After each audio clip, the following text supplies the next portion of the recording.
Welcome to Early Bird Picker. My name is Rafa. I'm a full-time reseller and entrepreneur. This video is about two things. First, I'm going to show you my antique booth, the state of it currently before I'm fully going to start optimizing it in these next coming weeks, and then also about the importance and my efforts to provide provenance to items in the booth.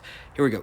November 11th, 2025, and it's day 11 of trying to be a full-time entrepreneur, primarily reseller.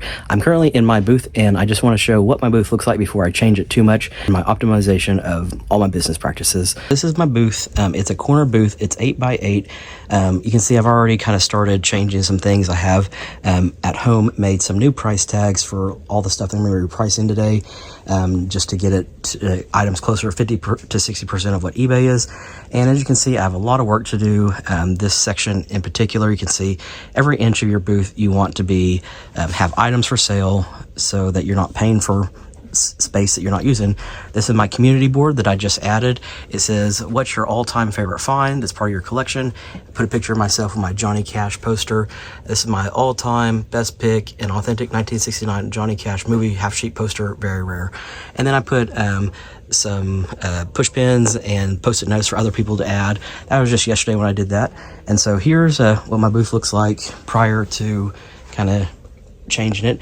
This is the area over here. You can see I have my pegboard wall here, but this third wall, I think this used to be merged with this booth next to me. And as you can see, there's no pegboard wall. So when you look over here at this shelf with these items for sale, a lot of what you see are the back of these cabinets or the shelves of my booth neighbor. And so my goal, I'm going to be budgeting for to build a third pegboard wall that will tie in here and go over here, so that for one, I'll have a better background basically, and all this area right here, I'll be able to put stuff on pegboard right there. I opened my booth May 1st, 2025. This is my very first booth I've ever had. It is in specifically an antique mall, but what's really cool about the place where my booth is, there's not super strict guidelines that everything has to be antique or vintage. I can pretty much have freedom to add what I want to add in the booth. And for example, I made these stickers, these Tulsa Time Traveler stickers, and so I'm trying my hand at making something. So I brought like 34 of more of these to sell. I'm asking $3 for them, and I'm gonna see if they sell, because for the most part, I want my booth to be truly antique or vintage items, and for the most part it is. I'd say like 80% of it. There's not strict rules about having to have vintage or antique items here. I kind of want my booth to mainly be that category of items. One thing that I'm trying to do in my booth, because I personally think it's important, is whenever I know the provenance of something, I'm going to start tagging that on items, like not items that are, I don't know, let's say I ended up putting some brand new like picture frame that I got from Target last week that I decided I don't want. I'm going to put in the booth today.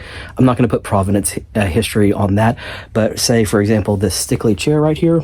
The Stickley chair, it's a true authentic Stickley chair, and the person I bought it from was in fact from Syracuse, New York, which is where Stickley Furniture is headquartered originally. This is not perfect, but as you can see, it's a start. It's just my initial first effort at providing like provenance on items that have a cool history behind them, because sometimes when you're asking a higher price for something to somebody passing by this chair, they might just think that looks like an old chair. Well, Stickley is actually a pretty well-known furniture maker. It's pretty desirable, and so it helps provide some background to why maybe the value or the asking price is as it is. I actually have kind of a funny story to tell about like knowing the provenance of something. I was once at a garage sale with my mom. Had to have been maybe like 5 years ago, I don't know, but we could not contain ourselves because there was another garage sale like shopper at this place, at this garage sale, and he literally went to every item at the garage sale. Mind you, they weren't things that looked old, but he'd pick up the item and he'd go to the seller, and in this tone, like a sing-songy voice, he'd go, "What's the story?"